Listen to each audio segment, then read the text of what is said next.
Mr.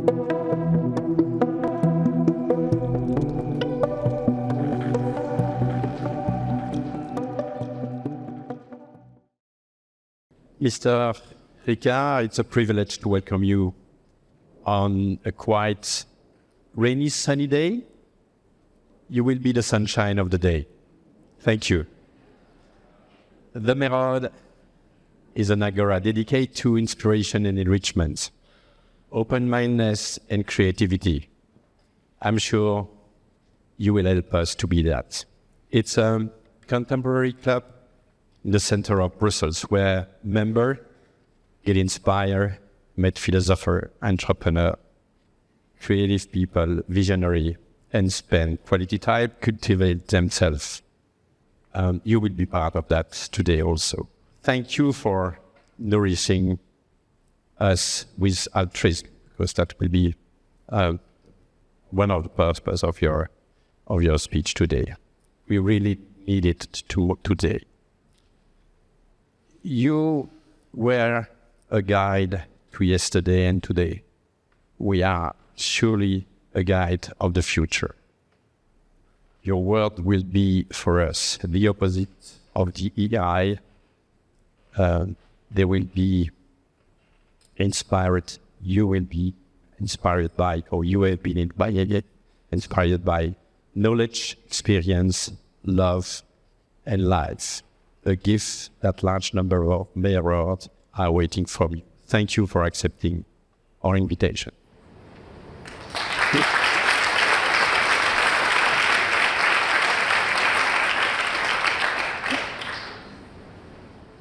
Thank you so much.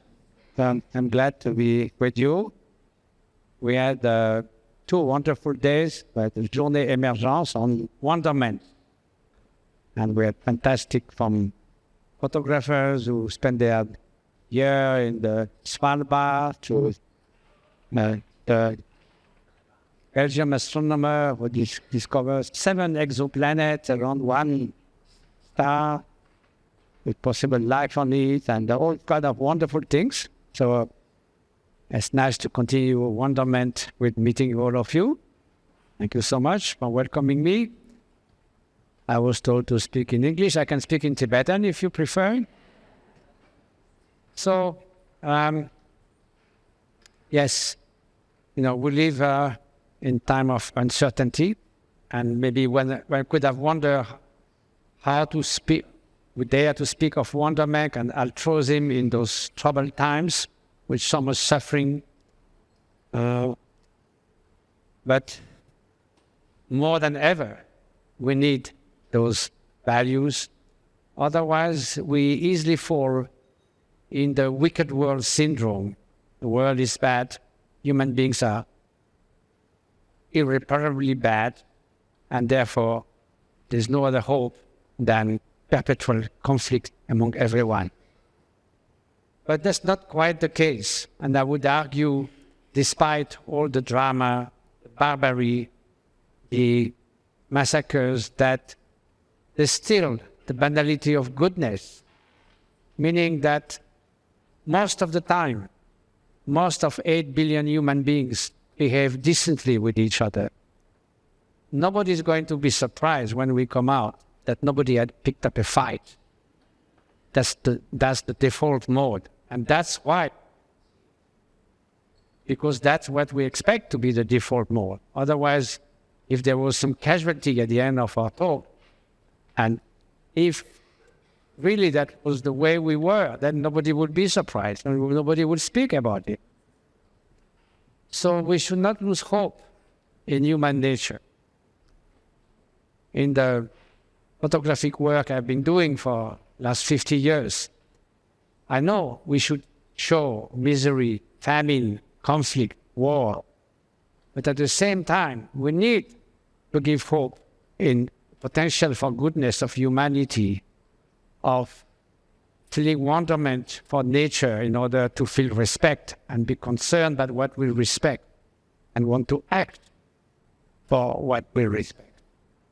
So to give us hope, that's what I try to do in my photography, trying to do an hymn to beauty to nature, hymn to beauty to human nature, beauty of altruism and compassion. And I think more than ever, we need this at time of uncertainty. So I'm going to say a few words about this topic with some illustrations. So, first of all, to stress our common humanity. During the Second World War, what we call the rescuers, those who protected Jewish families throughout Europe. Now, there were an aristocratic woman from Germany. There was a shopkeeper in Amsterdam. They were from all origins, wealth, religious or not. The common factor is they saw human brothers and sisters, and they could not close their doors upon them when they needed protection. So the feeling of our common humanity is so crucial at this point, beyond nations, creed, religious beliefs, ethnical differences, and so forth. And if you look at the larger challenges, the biggest one being obviously climate change for the 21st century, more than ever, it can only be global solutions, not one nation another. I just spent some time recently in Bhutan. Now, Bhutan does it perfectly. It is one of the two countries only in the world which has a negative carbon emission. It absorbs more than it emits. It does, in the constitution, it says that 60% of the superficie of the land has to be in its natural state untouched. No other country in the world has such provision. You can't cut the forest. Hunting and fishing is prohibited. Tobacco is prohibited. They do, but yet they suffer of the short-sightedness of other nations and their glaciers. I went to the high mountain glaciers at 5,000 meters of altitude. Last time I do it at 77 years old, I promise. And there are hundreds of lakes which have no name because they didn't exist 30 years ago. And there are a glacial lake with 50,000 cubic meters of water. The moraine that protects it went from 50 meters thick to 15 meters in 10 years. And if that 50 million cubic water goes down the valley, immense devastation. So all that because of the general lack of sense of care for future generation and now for our generation. So we need more than ever to perceive our common humanity and our common sentience with the 8 billion other species who are co-citizens in this world. Because if the 6 major extinction of species happened in this century, human beings are not going to be spared by that. It's going to be a global catastrophe for all the biodiversity, including us. So anyway, in time of uncertainty, we need this common humanity. So let's see what altruism and compassion are. I will argue that it's a win-win situation. Why is that? Because if we are concerned by others, obviously others will benefit from it, from our actions, from our aspirations, from our words. And also somehow, if you study the effect of having a compassionate mind, an altruistic mind through neuroscience and other behavioral sciences, it's also the best way to flourish oneself. So it's the twofold fulfillment of our own, of benefit of others, which is the goal, but as a bonus, you also get somehow the best, most rewarding state of mind and way of being that you can be. Some people said, you do that because of the warm glow. You do that because you feel good. Well, if you were just wanting to feel good, not caring for others and doing something apparently nice to others, you will feel nothing. Because the warm glow is actually from a warm heart. It's not just from the outer action. So, on the other hand, The French writer Romain Rolland said, if selfish happiness is the only goal of your life will soon be goalless. Because me all day long makes you feel miserable. And you make, of course, everyone feel miserable around. Yesterday, I was with my friend, the philosopher Alexandre Jolien, the handicapped philosopher. And he said, in the bubble of ego, it feels very stuffy. No, we can't be happy in the bubble of exacerbated self-importance. Because we feel very vulnerable. Because if we really me, then we look at the world either as instrument to further our personal interests or as a threat. So we divide the whole world in this dichotomy of possible advantages or dangers, and it's a nightmare because the universe is not a mail-order catalog for our fancies and desires. That doesn't work. So it's highly dysfunctional because the world is not like that. We are not autonomous entity and we could build our happiness in a little corner without caring for others because our happiness and suffering are so deeply interconnected. Our happiness is built through and with others. If we were suspended alone in space, friendship, love doesn't mean anything. Of course, you could meditate, but besides that, not much to do with what makes a rich human life. So it's really a miserable lose-lose situation. You make others unhappy and you feel also miserable yourself. So, and it's not only something about our, the way it affects me now and others now. It's also a pragmatic answer for the challenges of our times. One of the main challenges of our time is to try to reconcile 3-time scale, the short term. The short term can be a mother in Africa who needs to feed her kids for the next week. We can't ask her to care for the long term of the well-being of the nation and the environment. No, she has to feed her children. And the short term is also this incredibly fast-paced investment in New Jersey that within a millisecond makes millions of transactions and the end of the month balance sheet and all that. So short-term is, of course, short-term vision as well. Then there's the mid-term. That's, how the legitimate aspiration to flourish in life. It's a time of a generation, of a family, of a career, of a lifetime. And we have the legitimate aspiration to live a fulfilled life.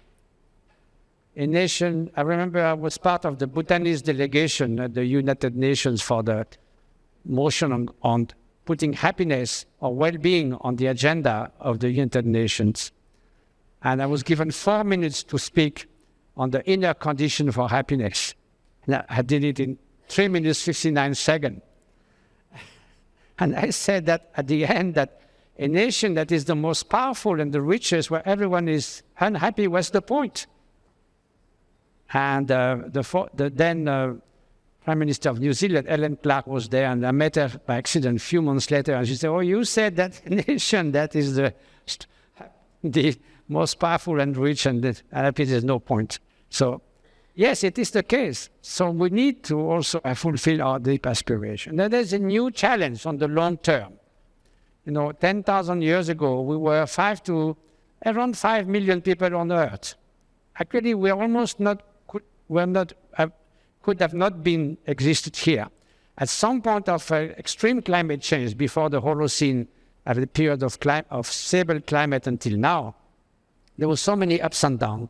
At some point, Homo sapiens was reduced to about 40,000 individuals in Africa. So we almost didn't make it, and we're all cousins in a way. So then about 1 million or so, 10,000 years ago. Then the climate became very stable, the Holocene. It allowed for sedentarization of the hunter-gatherers.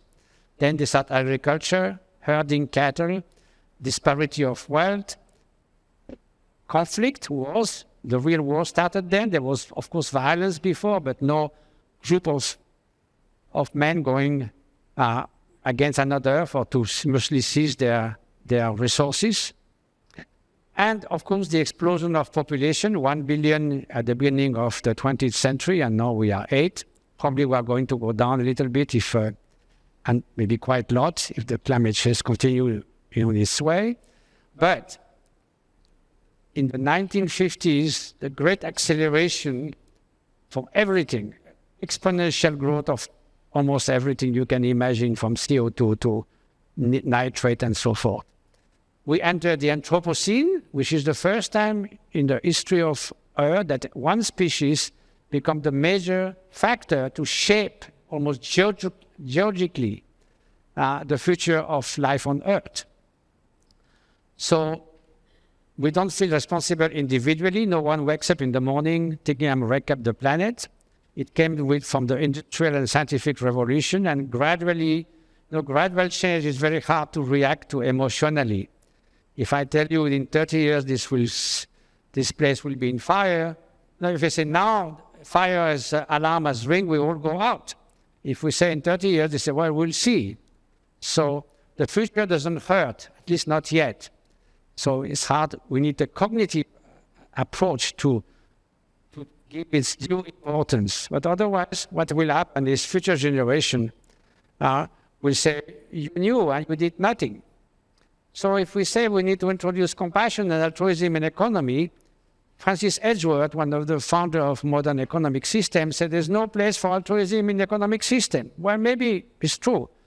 But you can't say today, I don't care for future generation. That doesn't go, even in the economic circle, I guess, except a few probably. Okay. Saying on Fox News some 2-3 years ago about the rise of the oceans. He said, I find absurd to change my behavior now, something that will happen in 100 years. So I probably has no children, or I don't know. and Groucho Marx said it much nicer, my favorite Marxist. He said, why should I care for future generation? What did they do for me? Well, that's exactly the way we react now. So some people, philosophers say there's no right, future generations have no rights. Because rights, you have to be aware of your right, you have to reciprocate, and they don't exist. So they say the same thing for animals, by the way. But they have a natural moral right not to suffer, because their suffering is 100% guaranteed if we go that way. And they will suffer. We know it because of our actions. So obviously they have a natural right, and we need to respect that. So this being said, supposing that we want a better world, except a few lunatics, that's what we wish. And you want to put around the table social workers, people who work with the poor, people who make political decisions, entrepreneurs who are strong actors in society, scientists, political leaders, and representatives of the citizen around one table, and they need a common language to address the short, mid-term, and long-term issues. Selfishness, again, will not do the job. You will go for the short term, and that's it, and future generation, just the hell with them. So the only one concept that's pragmatic and that works is having more consideration for others. Then you will have a caring economics, which is the service of society. You will make sure that at the workplace, everywhere, people have decent conditions of life and work, and we will genuinely change our behavior, having in mind the fate of future generation.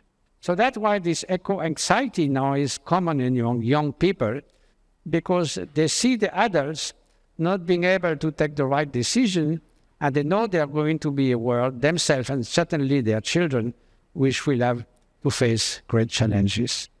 We have all these heat waves and storms and all that. But by 2050, you could have regularly 50 degrees in the Vosges in France in the summer. Or 50 degrees. I have been in 49 something in India. I tell you, you don't stay outside very long. So, that's where we are going.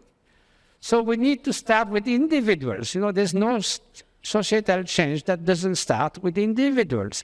If you want to have a nice flower bed, you can't hope that by putting a lot of withered flowers, somehow it's going to globally look nice. Every flower has to be fresh and beautiful. So we need to start with individual change. change ourselves. And then there are tipping points in the culture, in education, in institution. So we need to go from individual change to societal change. Poverty in the midst of plenty, the Homo economicus, the voice of reason, cannot solve that because there's no interest for our economic system to take care of the poorest. But the voice of care demands that we do. And also we start with our mind. Our mindset has to be changed. So our mind also can be our best friend, as in the case of men and women of wisdom, like my first spiritual teacher, Kangyo Rinpoche here. But also we know that the mind can be our worst enemy. Today, the number of, according to WHO, the number of days in the world where people are incapacitated to work and to have a normal life, if you take the span of a whole life, 40% is due to mental difficulties, whether it's depression, schizophrenia, Alzheimer. Because you see, if you have a heart attack or some very, very, life-threatening sickness, usually you survive or not, but you are not constantly, impaired for 20 years. But mental affliction can do that. Today, a person who's born in Europe has one chance out of 50% chance to live 100 years. I had a conversation with the head of the Alzheimer Foundation in France. Because at 90 years old, you have 30 or 40% chance to get Alzheimer. So we're not prepared for that. We might find cure for cancer within 15 years, but Alzheimer, very little progress except prevention. So all these need to be taken in consideration. So is it hopeless? Are we damn selfish little brutes from the moment we're born? Well, despite what a few have said about that, I'm not going to comment on some old theories. All the experimental psychology has found answer is no. We do have, although we can become psychopath and commit mass murder and all kinds of terrible things as we can see, but altogether we have a stronger predisposition for goodness, for appreciating goodness and expressing goodness. Okay, we can go to extreme in the evil side, but this is, as a social animal, we have a stronger predisposition. I will just show you one experiment done with 12 months old kids. So here you will see there was two puppets. One is trying to open a box, and then there will be one that helps another puppet and one that doesn't. So you can have a look. So he's trying to, the 12 years old baby is looking. So the white puppet is trying to open the box and does not succeed.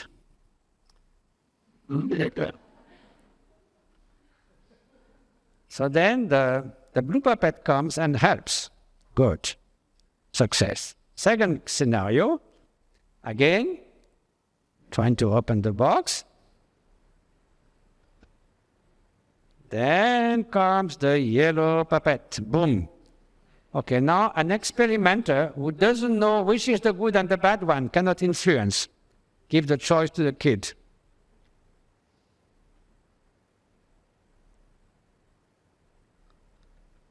Okay, you say that's good luck. He got the nice one. But 90% of children will pick up the nice one.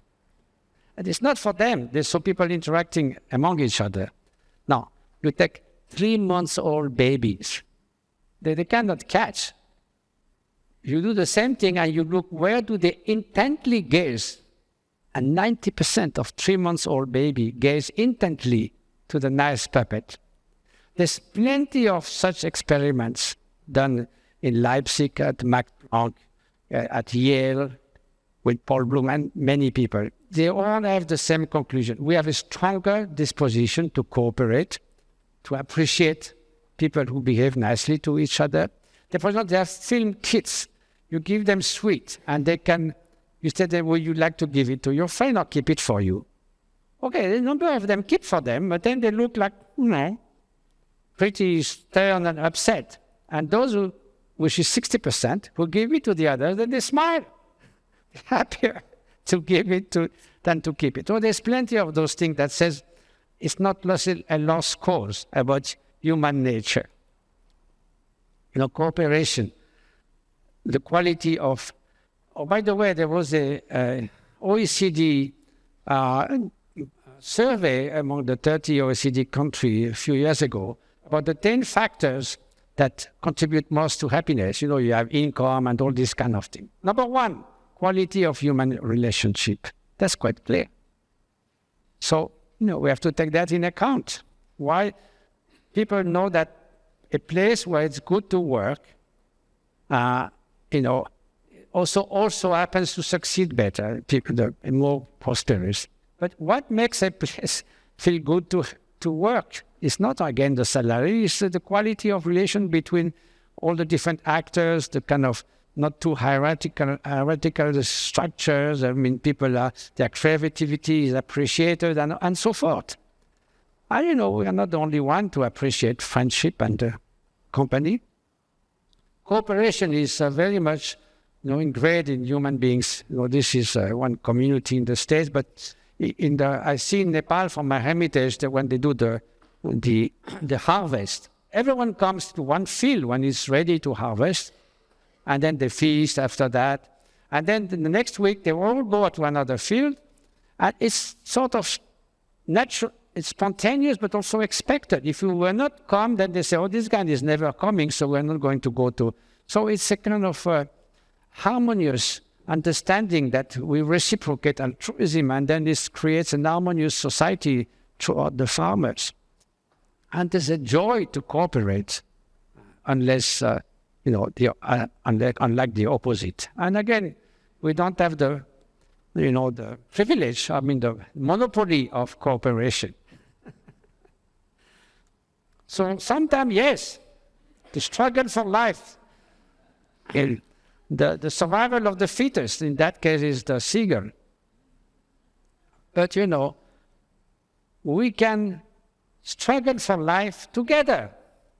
And the new trends in the evolutionary study, like people like the mathematician Martin Nowak at Harvard and E.O. Wilson, was that cooperation, of course, competition does exist. We are not naive.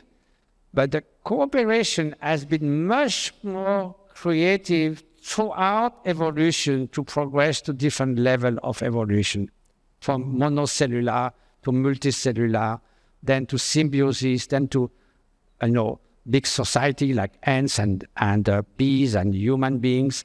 So this is based on cooperation. It's a factor that is much more powerful than competition. And even in human being, if we were to put a completely selfish person in competition with an altruistic one to one, they will find a way to defeat the altruism. But the good part about altruistic people is they tend to cooperate together. So they have a group advantage against a collection of selfish people that kicks each other's leg anyway all the time. And so that will not...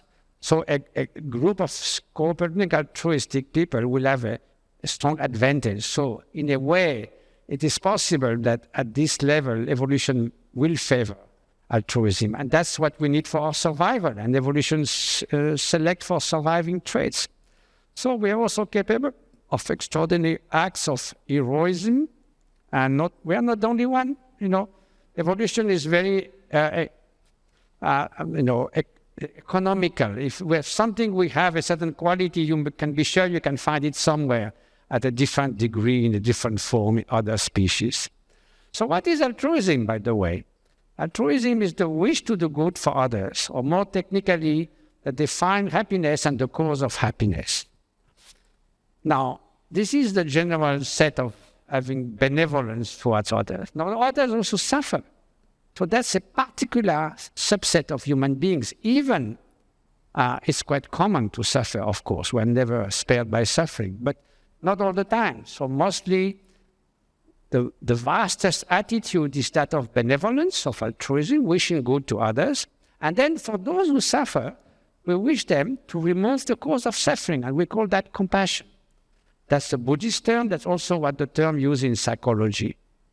Now, we need to know what is the condition of others. Are they well? Are they not well? So we need first discernment to know reality as it is. And we need empathy. Now, empathy is very fashionable these days, but empathy is a very specific way of, sort of more narrow, let's say. There's two kinds. Affective empathy is to resonate emotionally with others. I come in the room and everybody is smiling or they're talking and laughing. So I already sort of in a merry, attitude.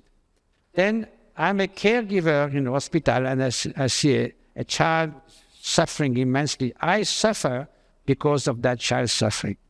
And that's why, repeated exposure day after day with empathic resonance often leads caregiver to burnout. The 60% of medical personnel, at least in North America and Asia, when it was studied, will or suffers now of burnout.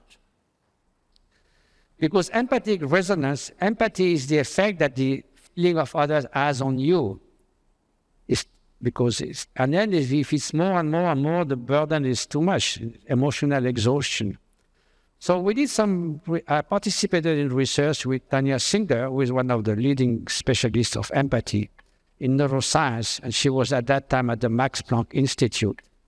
And so how to remedy to burnout? So we found out that altruistic love and compassion is a very warm feeling which is directed towards others. It's not the effect it has on you. So often doctors speak of compassion fatigue, but there's no compassion fatigue. It's empathy fatigue. Compassion is the remedy, is the antidote.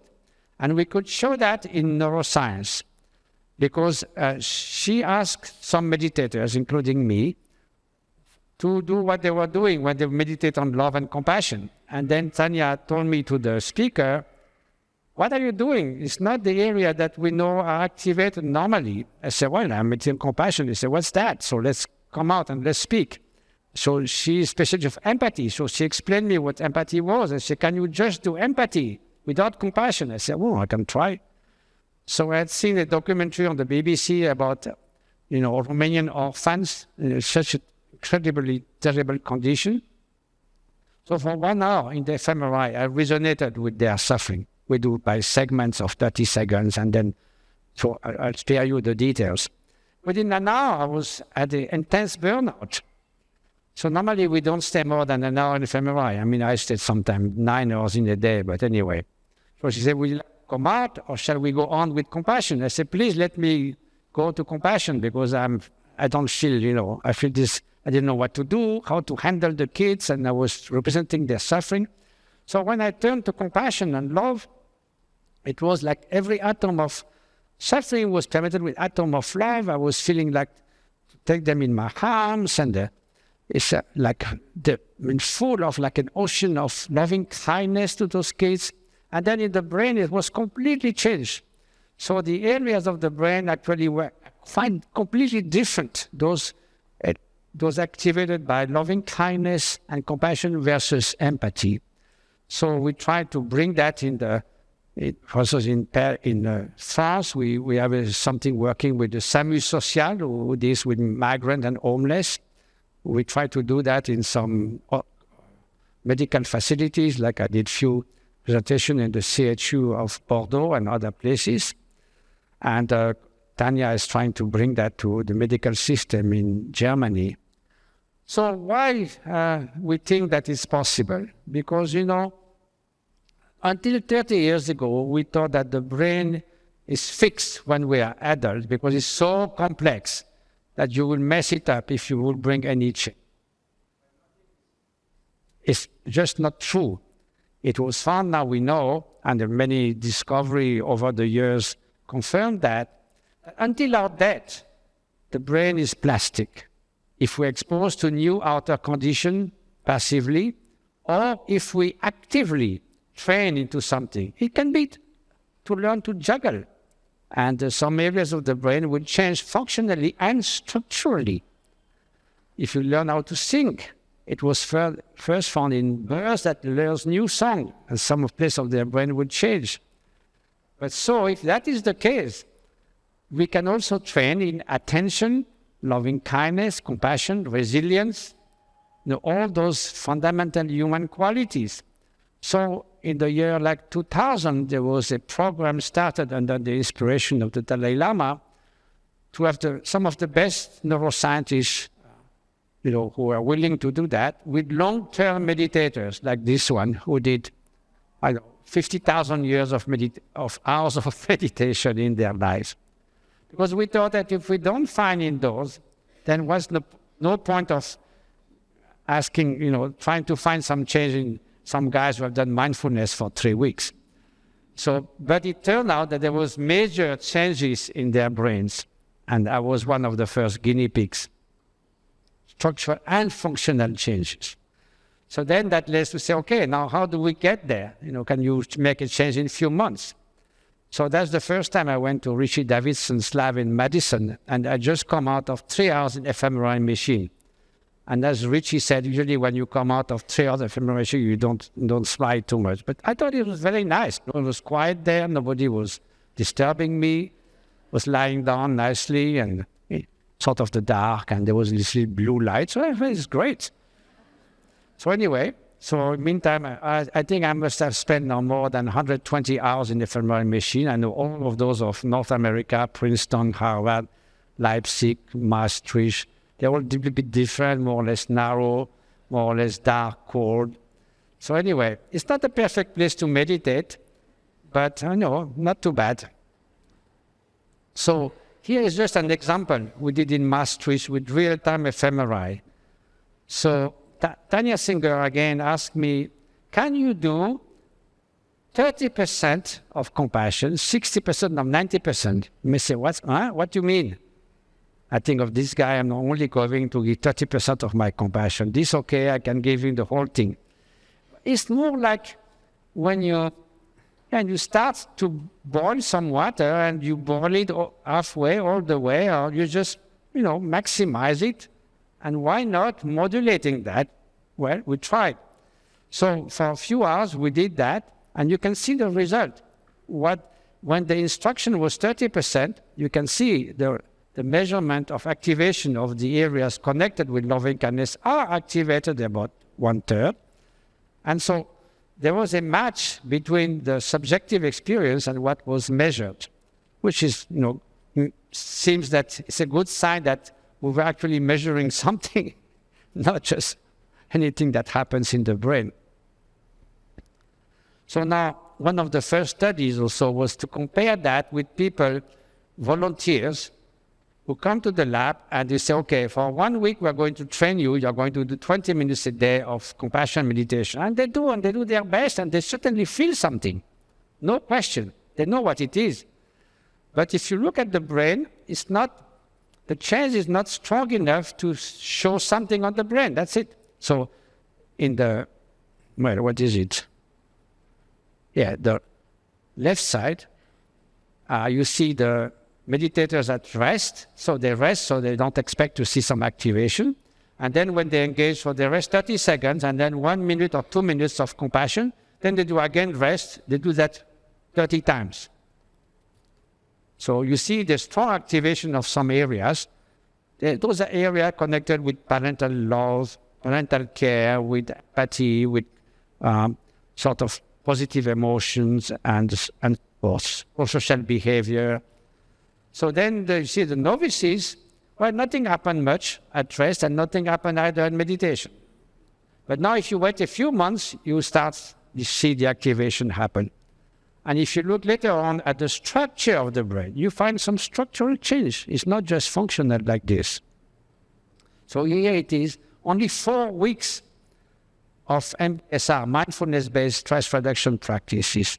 And the left hippocampus is a structure in the brain that assimilates novelty. All the trainings go to the hippocampus. And so there is a neuroplasticity. The hippocampus is making more neurons, more connections, and then it diffuses that through the brain. For instance, physical exercise can also, make the hippocampus to grow. There was a study with the cab drivers in London who then had to learn, I forgot, something like 3,000 names of streets. Now they have the GPS, of course. So the areas of the brain where the geographical representation of outside was strongly changed structurally, was bigger. So just in 4 weeks, you can see a change here. But for instance, diction, fashion, capacity of hippocampus to change. So you have a double handicap. You are addicted to something or you are depressed. But the area of the brain that allows change is also reduced. So you have a very strong handicap. You need to have the willpower to change, and then change is more difficult, and you are in the bad state. So you can see why it's so difficult to get out of those. So again, physical exercise, some kind of mindfulness-based cognitive therapy, all those can help. So you can see that individual change is possible. Now, I was told once by the French philosopher, André Constant-Ville, okay, Matthieu, meditation is very nice, but it's not going to change anything in the institution and in society. We are the same human being as Aristotle, one of the greatest philosophers.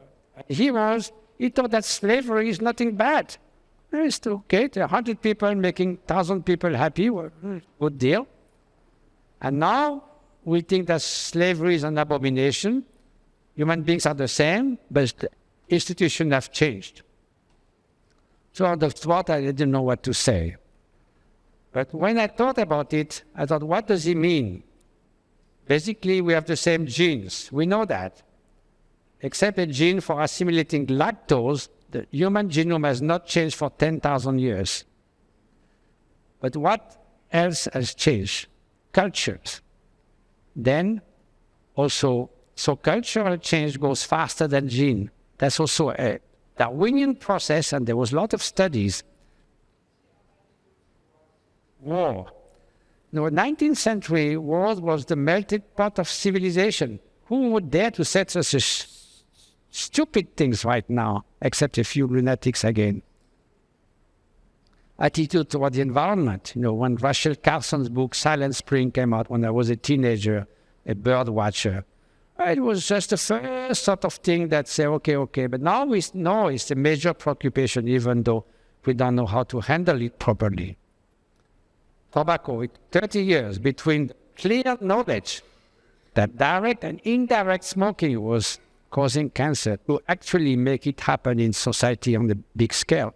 So it takes a generation or two to achieve cultural change, but it's much faster than genes. That is transmitted through education and, all kinds of types of education. So likewise, the children who grow in a society where we say torture is an abomination, slavery is an abomination, we need to give equal rights to women and men to take care of the child and so forth. We grow in that environment with those new ideas, and then our brain will change accordingly, and even the epigenetics to some degree will change, the expression of our genes. Abolition of slavery in England in the late 18th century, 10 people were well respected, said that slavery is an abomination, we need to abolish it. It was presented in the House of Commons. They all laughed. The British Empire will collapse economically without slavery. 10 years later, it was abolished. Why? Because it was no more acceptable as a moral issue. There was a tipping point in public opinion, an idea that is strong enough that we cannot do that anymore. So you see, those changes can happen. I met Stefan Hessel, one of the few who redacted the Universal Declaration of Human Rights. There was 10 people. And basically they made it happen. So it is possible. So, we should not underestimate the powers of ideas. And when they gain strength and they get a sufficient sort of power, they don't need to be the strong majority, but they need to be a strong idea that suddenly, there's a tipping point. So that can happen. So we need to make the same change that we can live better with less, in a way. And there's nothing wrong with that. We can live much happier. When we know that a US citizen emits 200 times more CO2 than a Zambian, and a Qatari 2,000 more times than an Afghan person, that doesn't make sense. It's a crisis of the superfluous.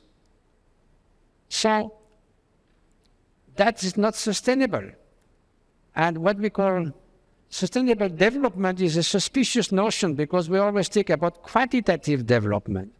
So a few of us promoted the idea of sustainable harmony, that we do better with less. And sustainable harmony, now we are exhausting the renewable resources of the planet by half of the year, July, August. This is not sustainable, obviously. So we need to remain in sustainable harmony with the outer resources of the planet, with climate change, with biodiversity. And we also need sustainable harmony now by remedying to poverty in the midst of plenty. Now, the German economist Dennis Nauer, with whom I worked a lot, he says the voice of reason in economy is supposed to be what is the major actor in economy. First of all, economists are not reasonable. We know very well by neuroscience study, when they do high-risk investment, there is a storm of emotional areas of the brain that are affected, and they're not always actually reasonable. Not only that, but so-called voice of reason cannot answer two questions. Poverty in the midst of plenty. You have no reason, logical reason, to pay more a guy who does things in T-shirts in Bangladesh because it's diminish your profits. So you need to come out of that with the voice of care. And then the second thing is the common goods, quality of the atmosphere, of the ocean, the environment, democracy, advancements of science. You can be a free rider for all that, benefit from what other people are doing without doing anything.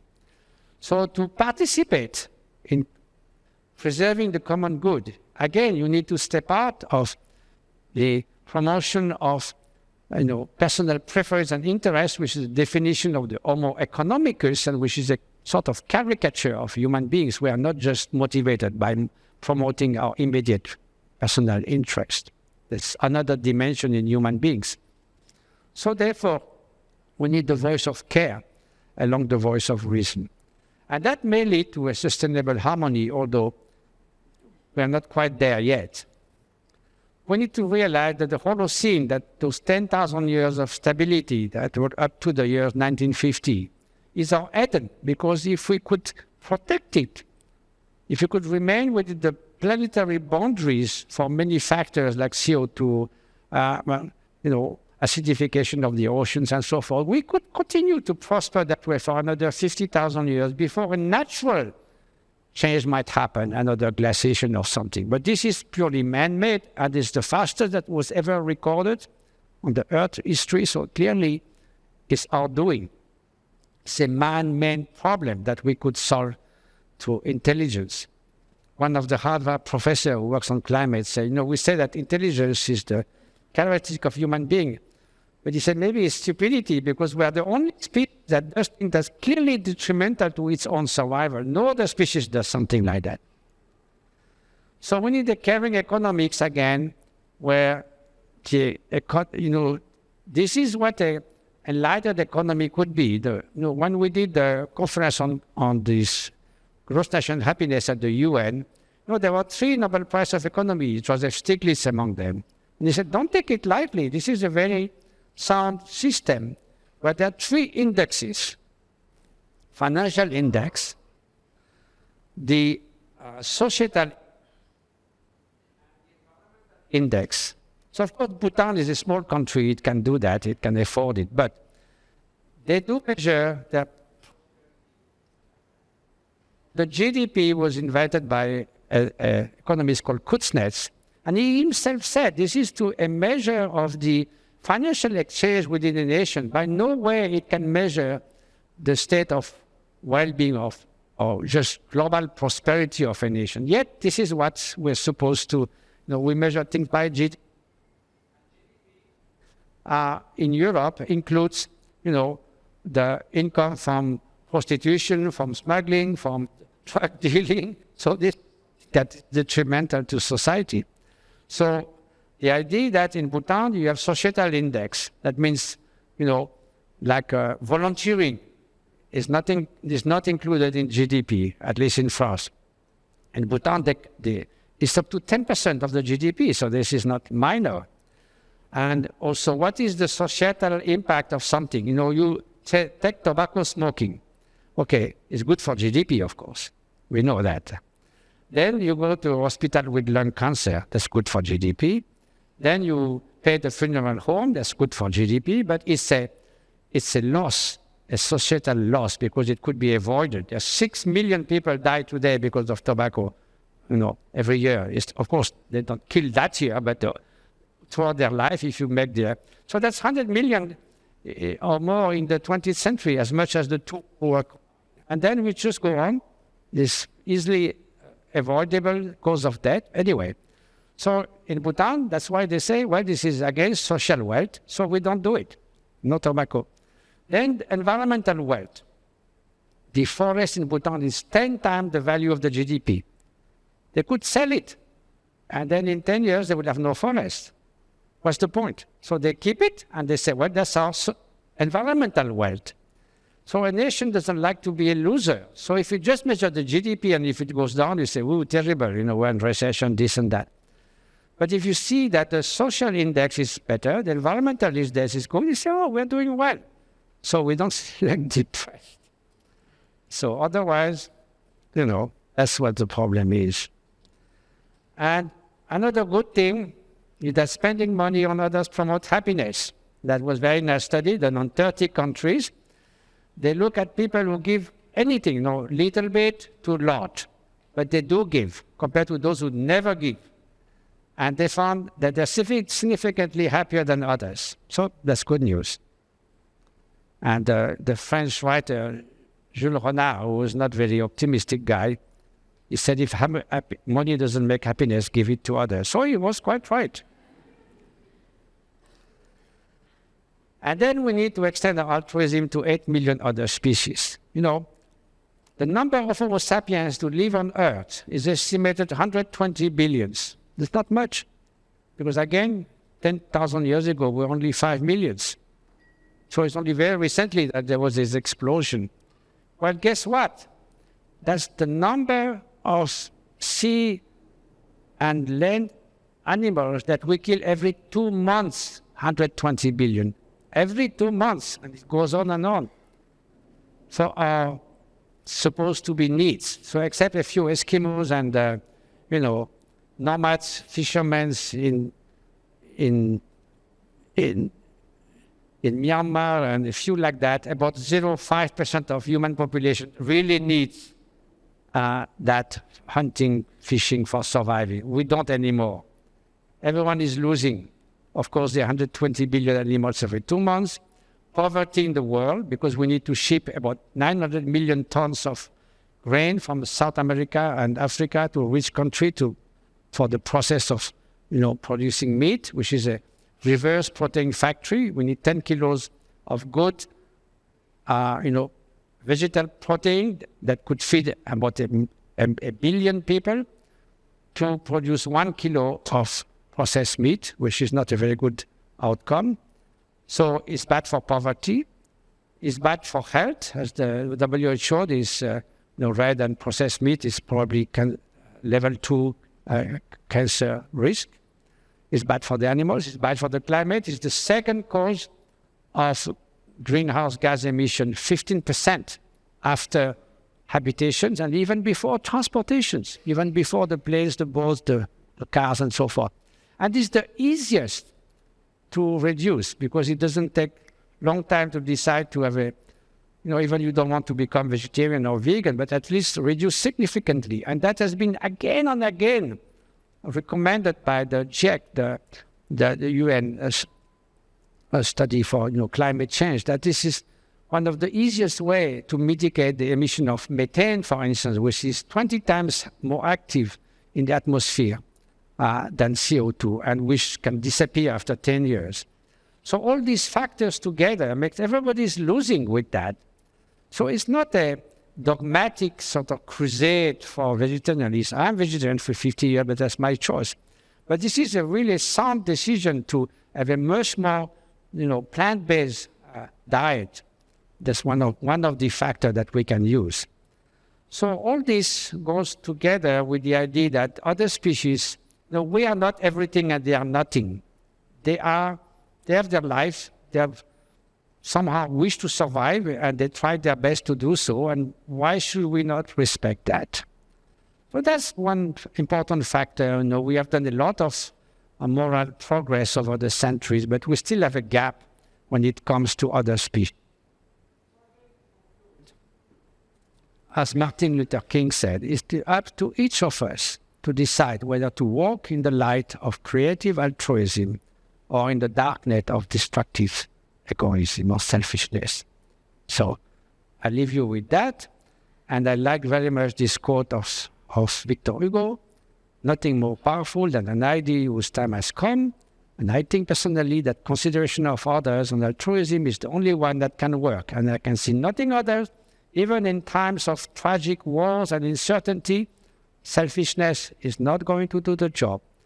So we are trying to do our best at our own scale.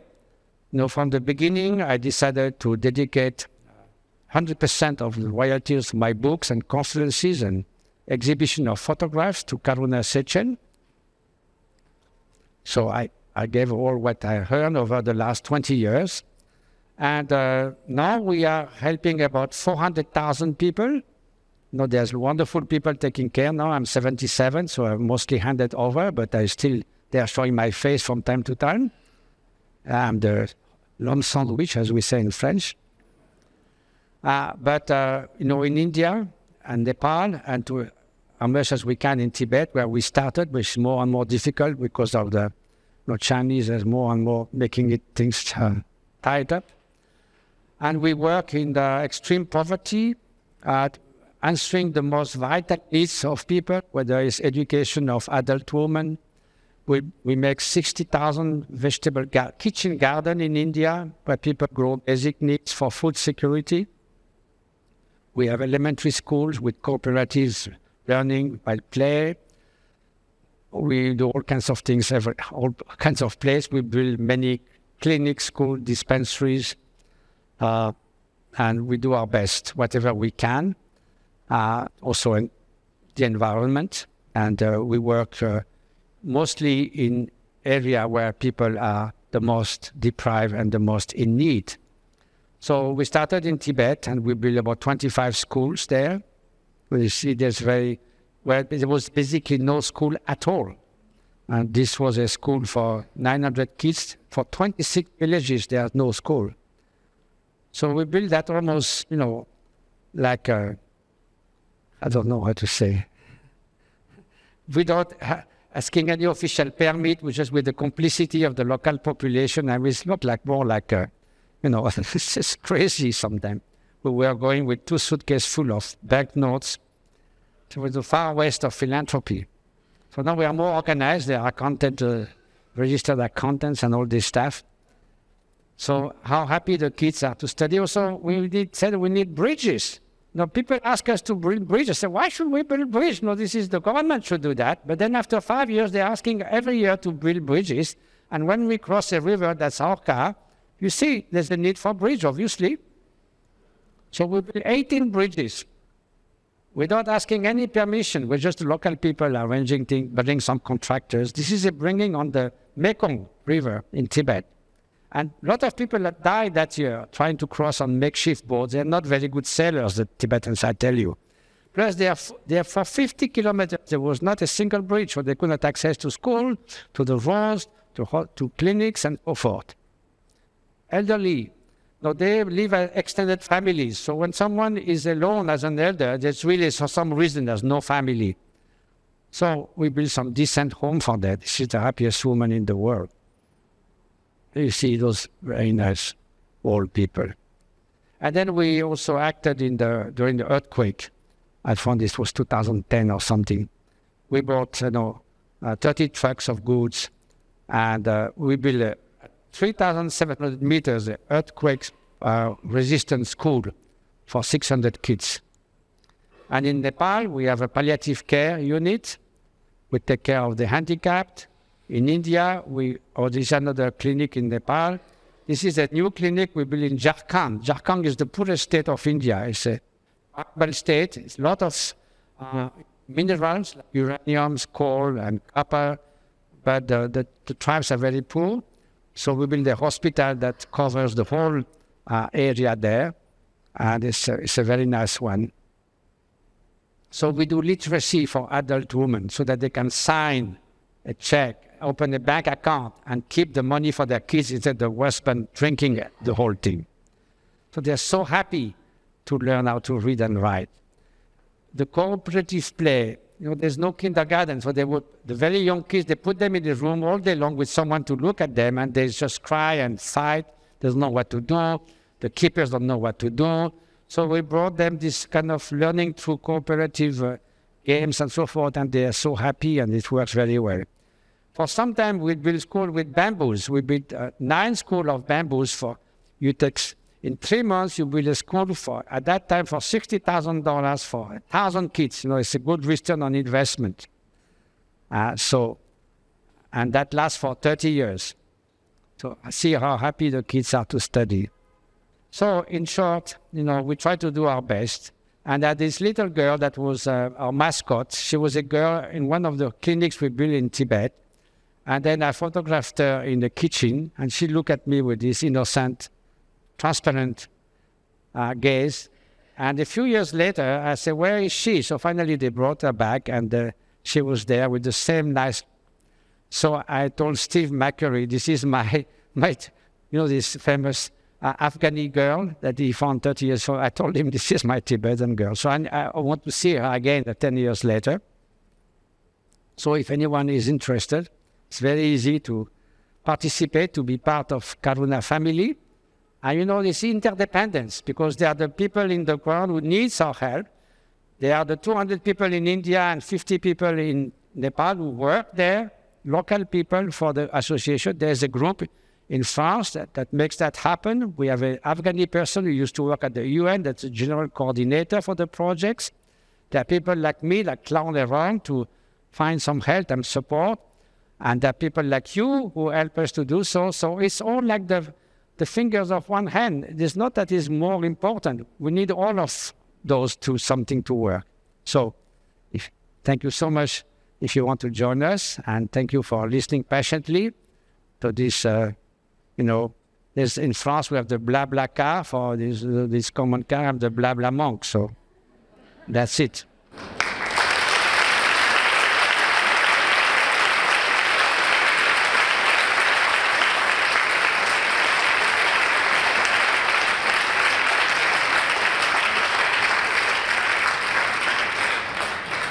Many thanks. It was a lot of emotion and so rich. Do you have some question? There is one there.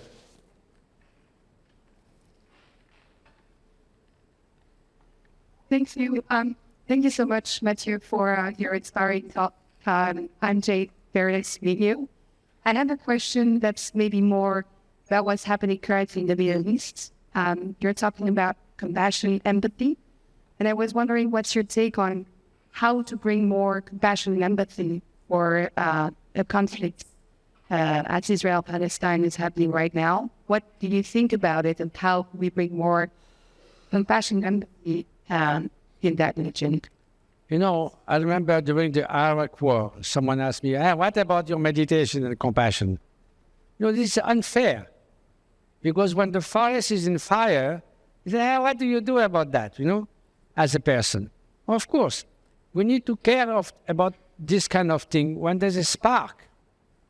So this is precisely change of cultures, to education, to giving more rights to women, to bringing democracy.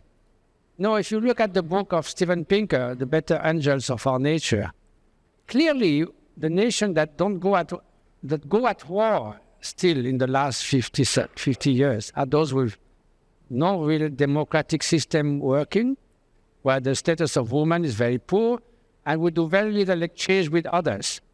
No, if we exchange continually with others, it's better they be alive than dead.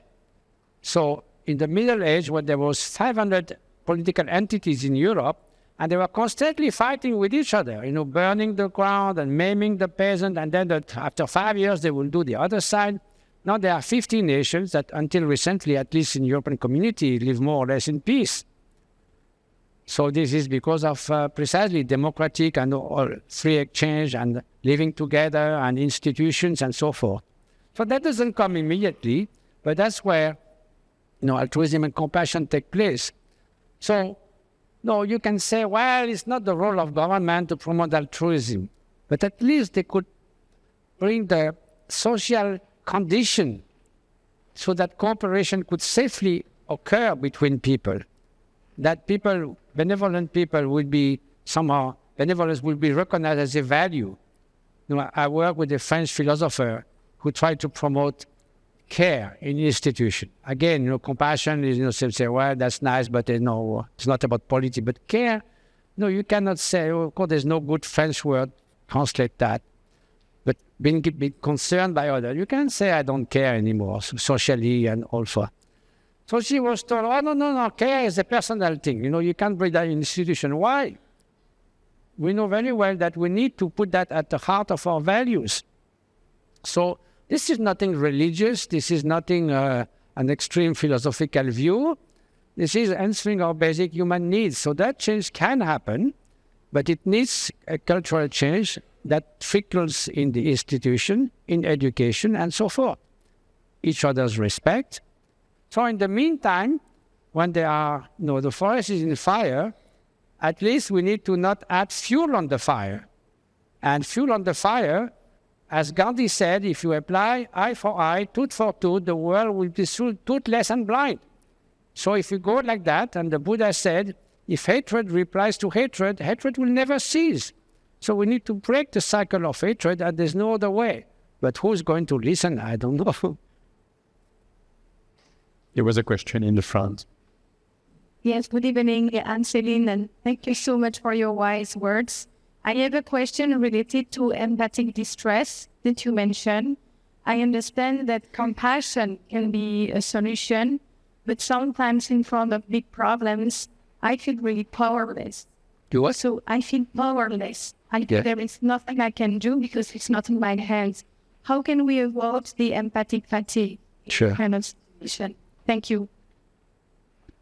Well, powerlessness is also one characteristic of not empathic distress, but empathic burnout in the workplace. It's different. It's not related to empathy. The burnout in the workplace is when people are sort of caught between their superior and those who depend on them with very little margin of action and creativity, and they blame themselves when the system is so. So it's not bad apples, it's the bad barrel.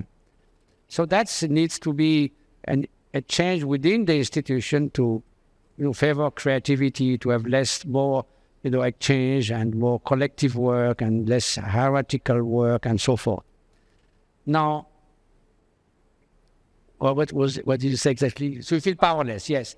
Well, it is true that at some point, we see so much misery in the world, and we may see that's too much.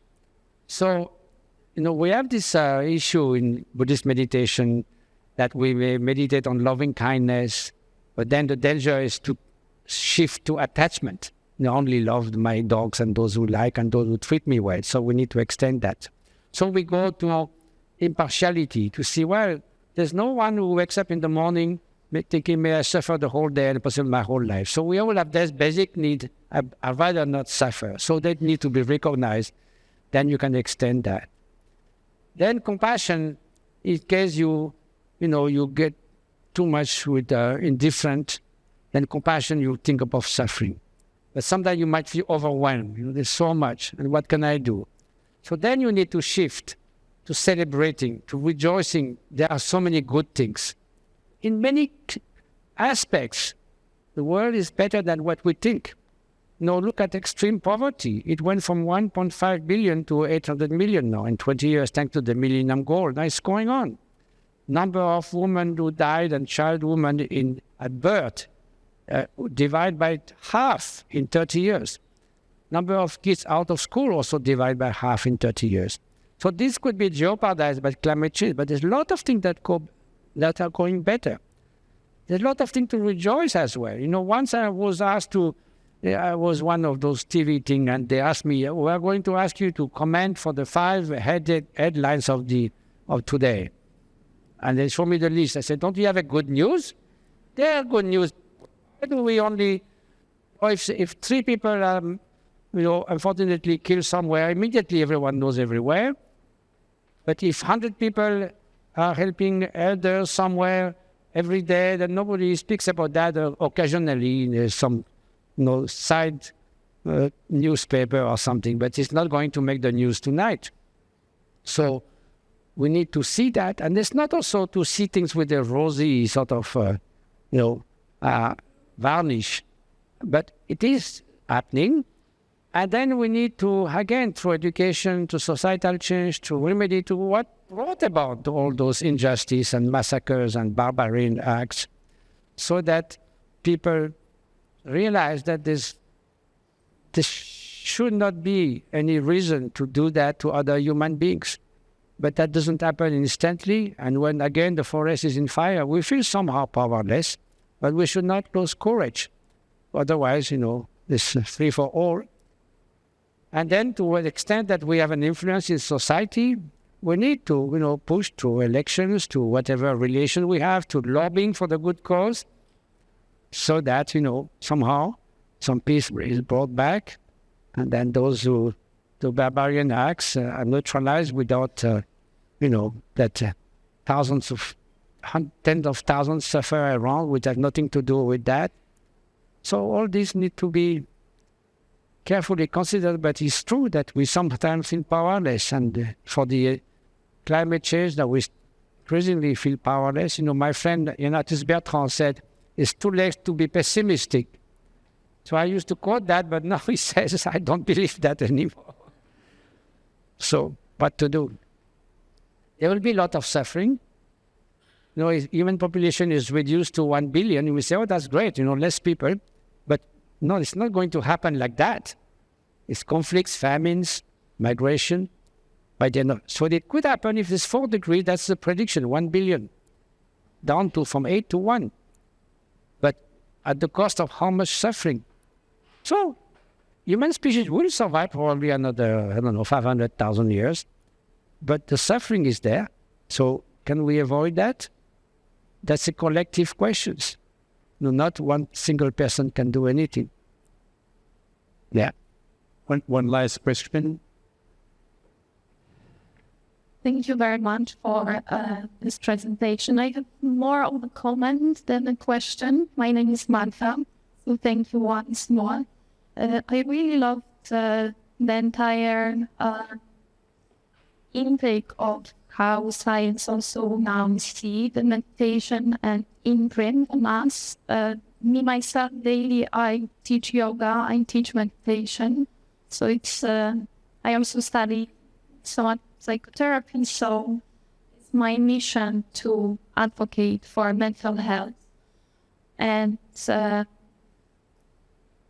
I truly believe that we are all leaders in our small environment, and it is proven that when, or from psychological point of view, most of the adults, if they don't choose the healing in their life, they will walk in their adult body like a little children, right? So the promotion of meditation and healing, I believe that it can be a somehow solution to the human problems that we are facing. Because we are in huge need of conscious leadership.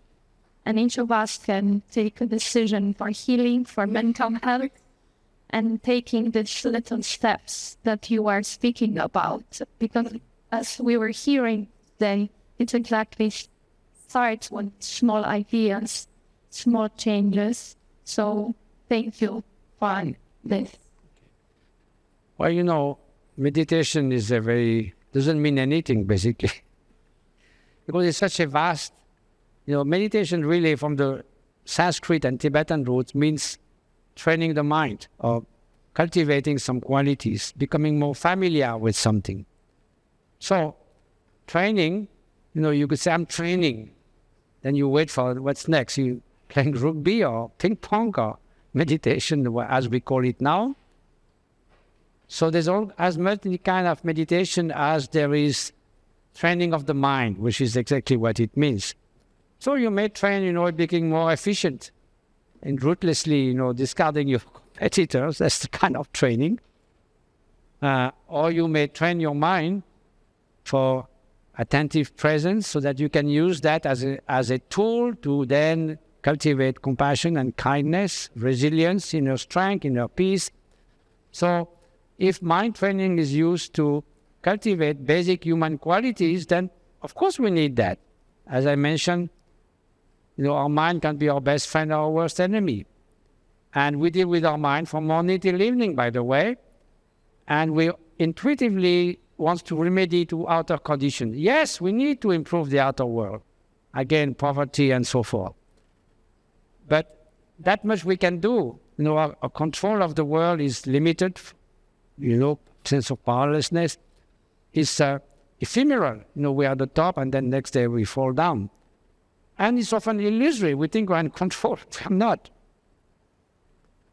I remember a cartoon of an animal sort of sleeping nicely and not relaxed. Nothing is under control. But at least the way you experience the world you translate the outer conditions in suffering or well-being, that's at least we have some kind of possibility of control. Now, you see people who are miserable in a little paradise. They have everything. They are famous, beautiful, wealthy, and this and that. And they're incredibly depressed. What's wrong with this guy? If I had all that, I would certainly be happy. Well, that's a kind of illusion. There's a famous study with lottery winners that they would look at them 1 year later, and most of them are much worse inner condition than before. There was one lady, she was from poor environment, so she moved to a very wealthy area where she knew nobody. She bought a car she didn't know to drive. She filled her armory with clothes that she could not wear. She liked finger chips and she was going to expensive restaurants she didn't enjoy. So she felt depressed after 1 year. There are many cases like that. And there's another case of a Canadian old couple who win, I don't know, 10 or $20 million. They say, we are happy with each other. We need nothing. So they gave 100%. Personally, I feel quite happy to have given 100%. So, such a happy thing. My best mantra is I need nothing, I need nothing. I feel so good when I recite it. If you need something, if you get one, you want two. That's opening the door to the demon. Anyway, what was the question? Oh, yes, meditation. Well, once I met someone in Hong Kong, he told me, everything is perfect in my life. I will not want to change anything. So I told that to one of my Tibetan young teachers who speaks English. He said, well, either this guy is a Buddha or he's really stupid. Because we are a mixture of light and shadows. We can say, that's it, that's how I am, take it or leave it. But that's giving up the race before crossing the starting line. We can do better than that. If, today, I don't know, you came for some reason, I don't know, but if we had said, here there would be a guy who will teach you how to become 100% more angry and jealous, would you have come? No. Okay? So we know instinctively that the idea of cultivating some wholesome human qualities is something worth. And if we could do it, that would be worth it. So that's what mind training, which we call meditation, is about. Now, what is meditation? So, is it possible to change? You may say, no, it's all ingrained, so deep, you can't change anything. Maybe your moods, your emotions, but your trait, no way. Well, that's what neuroplasticity tells you. You can. Good. So now, if you can, then why not doing it? So that's the element of there's different aspects of laziness, not doing anything, or saying that's not for me, or saying, I have so many other things to do. I've seen that often, we don't have time to meditate, I say, well, you know now that if someone goes to the gym, you say, why you dare to go to the gym? You have so many things to do. Well, because it's good for health. We know that, so it's accepted. So suppose 20 minutes a day of meditation. Say, no, we don't have time. It's like you go to the doctor said, okay, you have sick, you have to take this treatment. I said, I don't feel well, number one. Second, I don't have time. I will take the treatment when I feel well, and I have plenty of time. Doesn't make sense, no? So if those 20 minutes a day can improve the quality of your relationship, of your attention, of your sleep, of your emotional life, of your relation with others, seems a good investment. It's basic mental hygiene. So I think the benefits are now trickling down with all those studies. After all, it's to everyone to decide. But the basic, I think a healthier mind. So that's why my friend Richard Davidson founded the Center for Healthy Mind, where he studies down from education to all walks of life at the workplace, because that's a legit have a healthy mind in a healthy body and a possibly healthy society.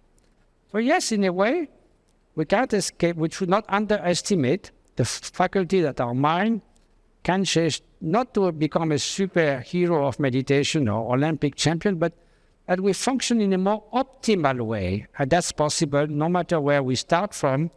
We're not become all Olympic champion, even if we train jogging or swimming or playing the piano, but we can progress. Whatever the starting point is, there's a margin for change. No, we're not born learning how to read and write and play badminton and chess, or everything we went to education.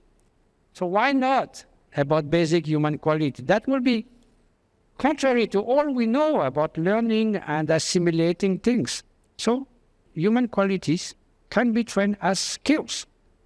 So Richard Davidson's book also on the different skills that we can learn is quite interesting. I think it's in French and English now. Anyway, so it's a nice adventure, and I think it's worth it. So up to you. Thank you. Thank you. Thank you.